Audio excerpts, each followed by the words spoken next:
Hello, so in today's video, I'll be talking about how you can implement preloaders inside of your project, specifically like this particular preloader.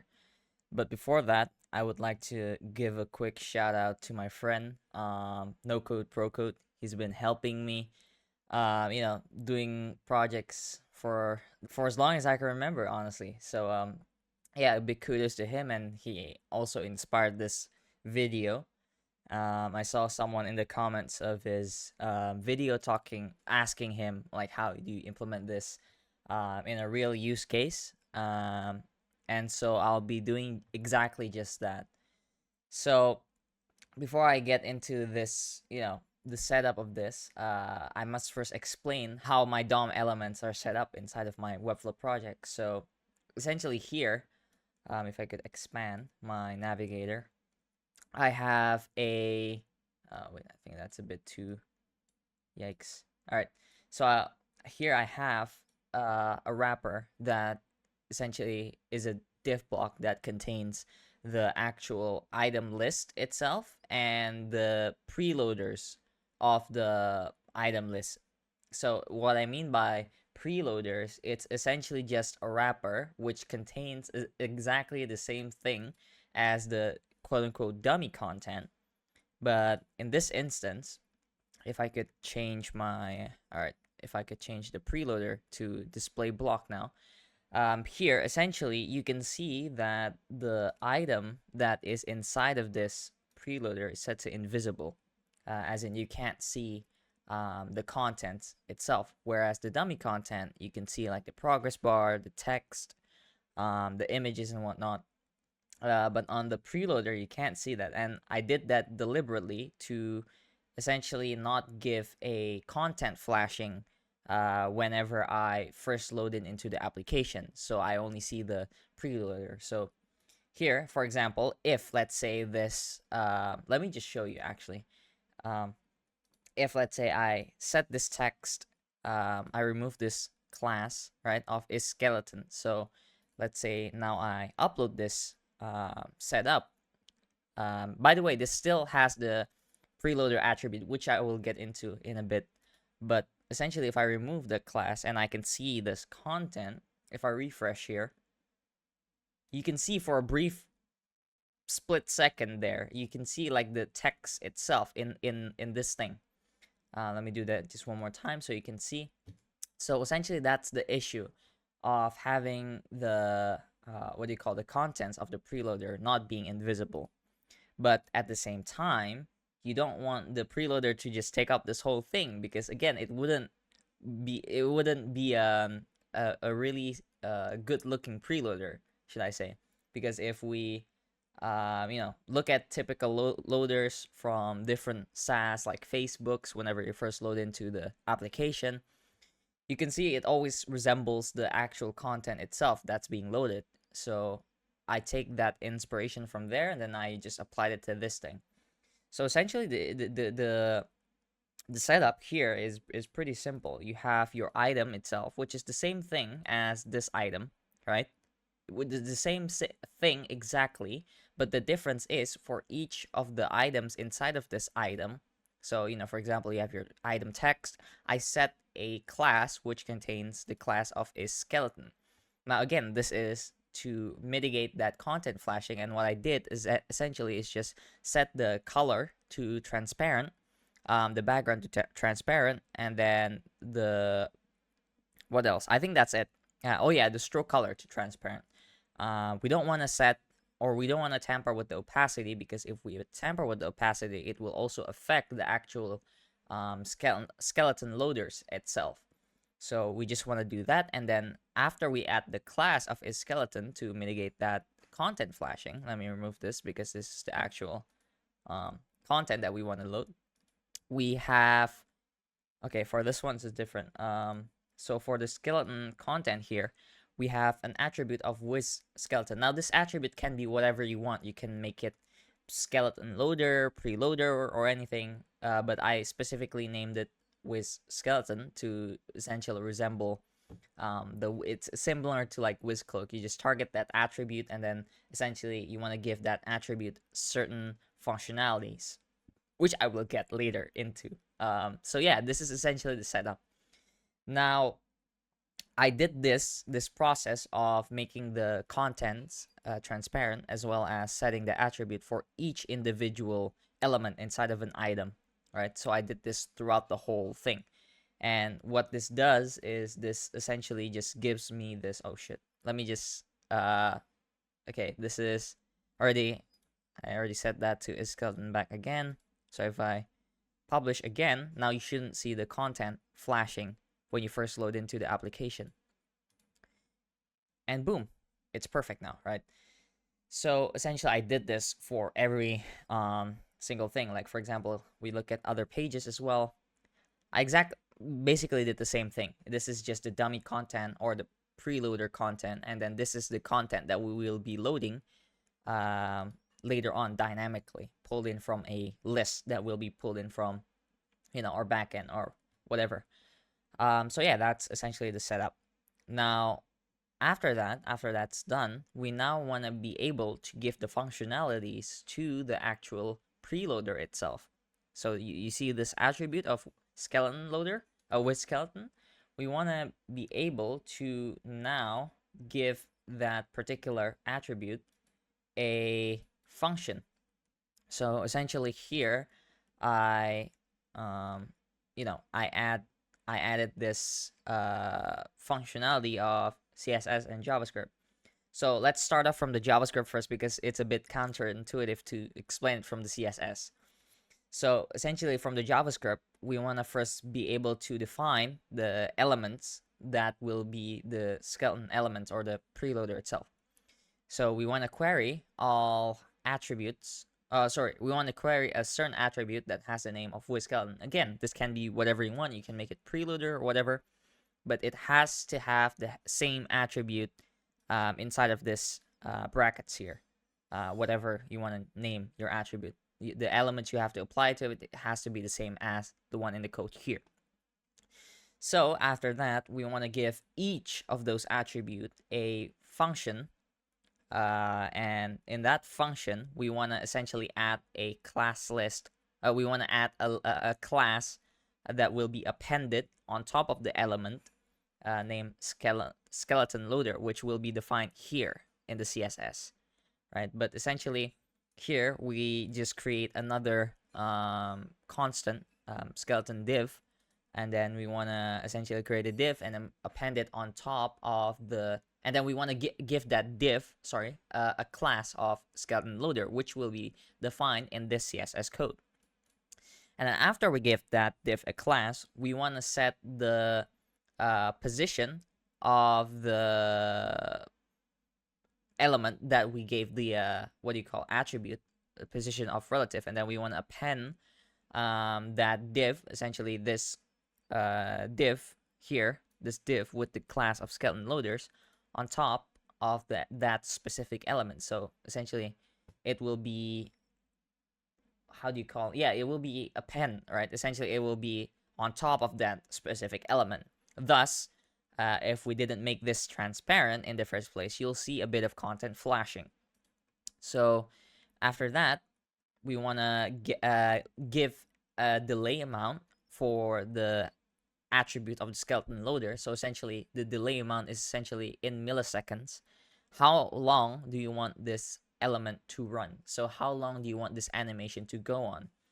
Now, you can literally just set this to however long you want, right? I just chose an hour, which is 30, I think it's 3.6 million milliseconds, if I'm not mistaken. Yeah, it's 3.6 million milliseconds, right, for the delay. And then after that, we want to, let's say, set a timeout, right, after the delay is finished. So after this 3.6 million millisecond delay, we want to set a timeout so that the skeleton div, or this div we created earlier, the variable, we will remove that So we will quote unquote unappend that div from the child elements, and then you're done. So that's essentially the logic behind, you know, preloaders. And here on the CSS, you literally just define that skeleton loader class. So obviously, if we set the what do you call the parent element, which we gave the position of relative, then we want to be able to append the content of the skeleton loader to be absolute, because if it's not absolute, then it will not be on top of that what do you call, it won't be on top of that parent element. And then we want to set all the position to 0, so essentially it will take the full width and height, and I just wrote this down to double check. And then the border radius of the skeleton loaders here is inherent. So I set every single text in my project to 0.25 rems to give a slight radius to not make it as sharp. For example, you can, okay, let's look at this heading here. I gave this H6 heading a border radius here. The H6 H6 element itself has a border radius of 0.25 rems. So all text I set to 0.25 rems. And then after that, we want to actually have this thing itself, right? As you can see, this is slightly animating. So the reason this is animating is because this is just an illusion, right? This background is essentially moving from left to right, left to right, left to right, infinitely for an hour. So to give this illusion that, you know, the color gradients, you want to set the background itself to a gradient. And then you want to set the size of that gradient to not be only 100, because if it's 100, it gets a bit noticeable. It doesn't look as nice. So I essentially set it to 2 times the width of the actual element itself. Let's say here I have this small text. So essentially the background will be from here to here, which is essentially 2 times the size of this little text here. And then after that, we want to make sure that this content is on top of the parent element. So it's not, so you can actually see this content, right? So I just gave a z index of 2 because most of my elements, you know, even the elements I want to appear on top, I set it to z index 1. So essentially this overrules everything. Let's say you use a higher z index count in your project. You set your buttons to z index 1, or let's say z index 999. You want to set this z index to 1000 because it has to be on top of the content, whatever you are trying to make. It has to be, this preloader has to be on top of the element of whatever you are making. And then after that, we want to give the animation of skeleton, which we will define after this, for 1 second. So this happens every single second. So every 1 second, this animation finishes. So the duration of the animation is a second, and then we want to give it the property, transition property of infinite linear, which means that this will go on linear, in a linear way for infinity, essentially infinitum. And then after that, we want to define this skeleton animation itself. So in the keyframes of 0%, we want to set the background position to minus 100%. Remember, this is set to 200%, right? So we want to be half here and then half here once it's done. So minus 100%, and then add a keyframe 100. This will be 100%. So minus 100, 100, that's 200 in total. So yeah, that's essentially just the code for the preloader, which I will be posting in the GitHub after I'm done posting this video. So after that's done, right, we want to actually, as I said, there's 2 main contents inside of this div, right? You have your preloader, and then you also have your element itself. Now for this sake, I'm just going to hide the preloader because I already set in my site settings code a code that essentially says is this class of is preloader will be set to display block.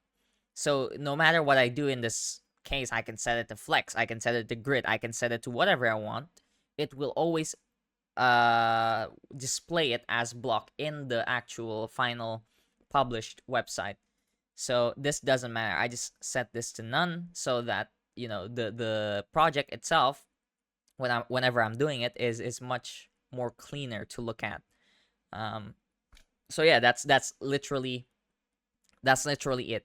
I just hype this because I want my project inside of Webflow to be a bit cleaner whenever I'm doing it.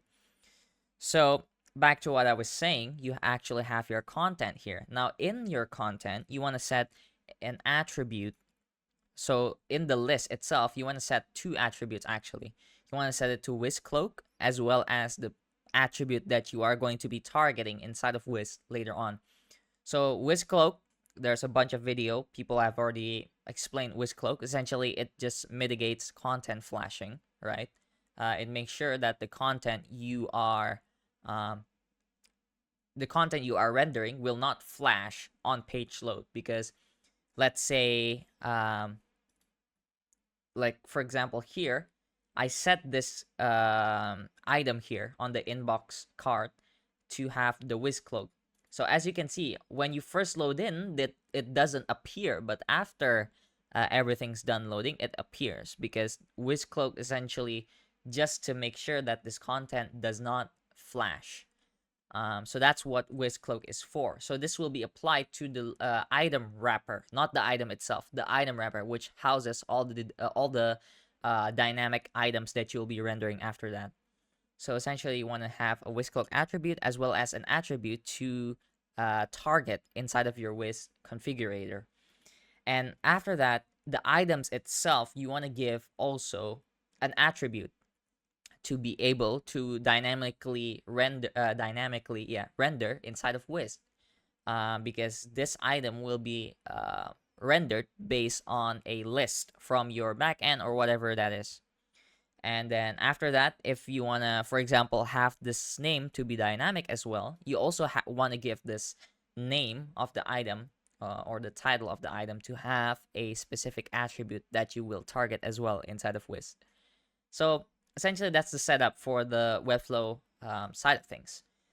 Now, whenever you're going to Wized, right, you have to essentially define this preloader. So even this preloader here, I believe I gave, so sorry, I missed one more thing inside of the Webflow side of things, which is the preloader itself, right?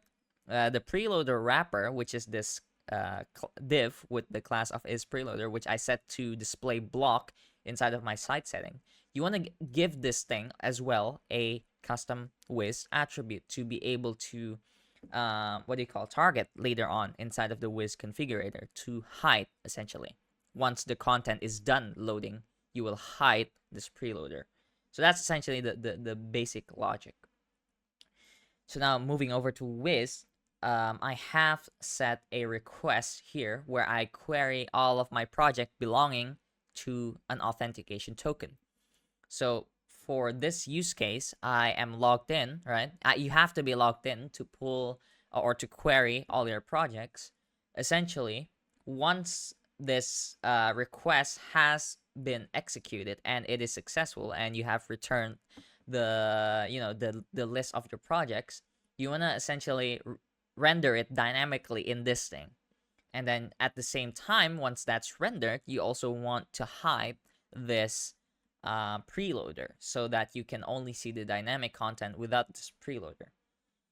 So knowing that, let's now make a action, and I already prepared a folder specifically for that, rendering it's called, under project management. So let's name it project render items, because you want to render the items dynamically. And then we can select this we can select that folder, and then now we can set this to event. So the trigger for this event would be a request finishes, right?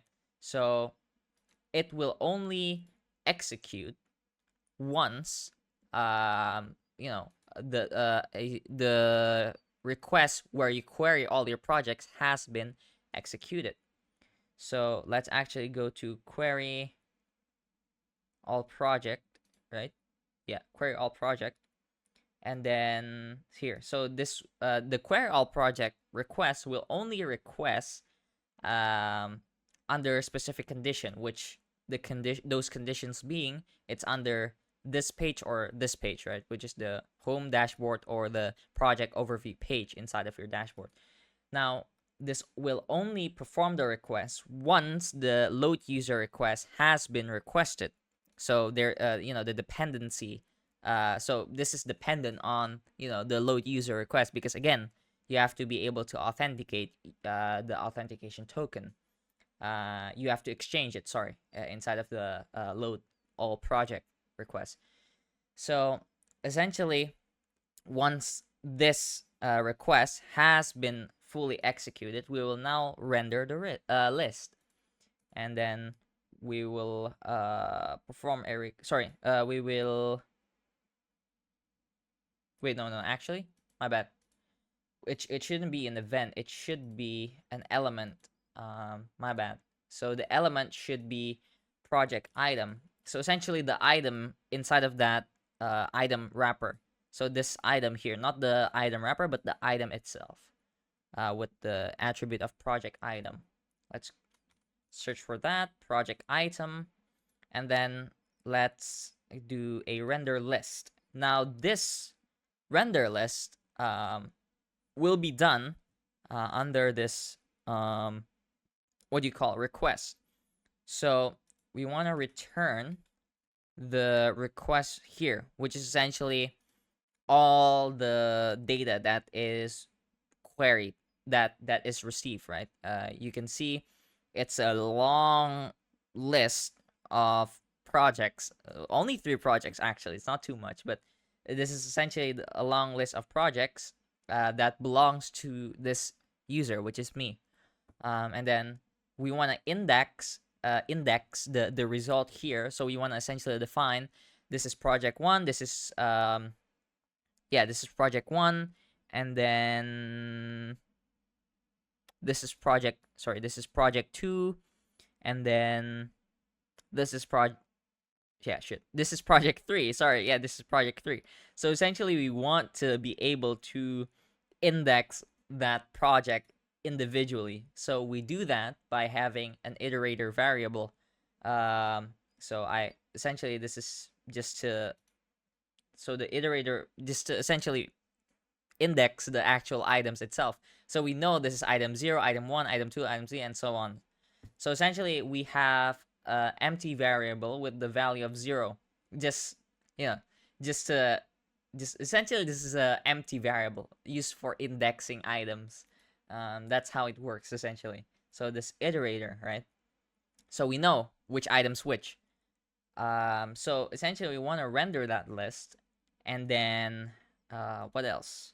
Oh yeah, after we render this item, we also want to set the item name. So essentially here, as you can see, there's this placeholder for now. We want to essentially render this dynamically as well, so we know that this is this is different projects and not the same project. So we know this is project 1, project 2, project 3. So we do that by creating a new action. Actually, let's create a new action, call this project item name, maybe. Yeah, project item name. Boom, perfect. And then we want to have it in the rendering folder as well, and then we want to apply this to the element of, let's see what I name. Okay, item name, project item name,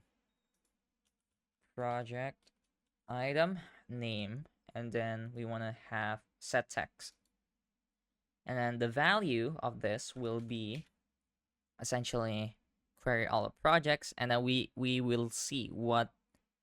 Okay, so it's project name. So instead of having it what do you call 0 or data 1, data 0, data 2, we have this dynamic as well using the variable that we used to index the items earlier, which is the iterator variable. So boom, now we know there is web application project, mobile app project, and what do you call Web3 platform project. So that's good. We have done this, right? So now we want to actually set the item wrapper to be visible once the request or the query all project request has been executed, and then at the same time hide the preloader once that action has been executed. So we must know what the attribute is for the item wrapper, right? Which is project item list. So let's do that actually. Let's create a new action called project item list. Item list, and then this will be under the rendering, and then this will be applied to an element, and the attribute is project item list. Sorry, I keep forgetting. Item list. Perfect. So once we apply it to the item wrapper, right, we want to set the visibility of this item wrapper. Now it's only visible after return the request or the query all project has been requested, right? So this is true. So if to be safe, we just essentially set this has requested equals true, because or you can just have it like this. This is totally fine as well. And then we want to do the contrary. So let's actually duplicate this, and then rename this project item preloader. Let's rename this preloader. Boom. And then we apply it to the actual preloader itself, the preloader wrapper, sorry. Project item preloader. Project item preloader. Boom. So now we want to set the visibility, so it's only visible if the project has not been requested. So we do this, this is false. So this is essentially we're hiding the preloader. So now if I refresh, boom. Now I literally pulled in all my dynamic content from my backend that belongs to my user account. And then at the same time, once that has been loaded, I hide the preloader itself. So as you can see here, this is the preloader, and then boom, now the preloader's gone. You can only see the dynamic content. So that's how you do the actual setup for skeleton loaders, and this will be applied throughout all the components here. So for instance, in inbox, once I have queried the once I have queried my user contact or the contacts belonging to my user account, it will then essentially render that dynamically here, and then after that's been rendered dynamically, I will want to set this item wrapper for the inbox to be visible, and then at the same time I also want to hide the preloader wrapper that belongs to this inbox request. So yeah, that's literally how you do preloaders inside of Webflow while using dynamic renders from your backend. And then yeah, that's pretty much it. Thank you for watching, and please, if you have any questions, feel free to reach out to me.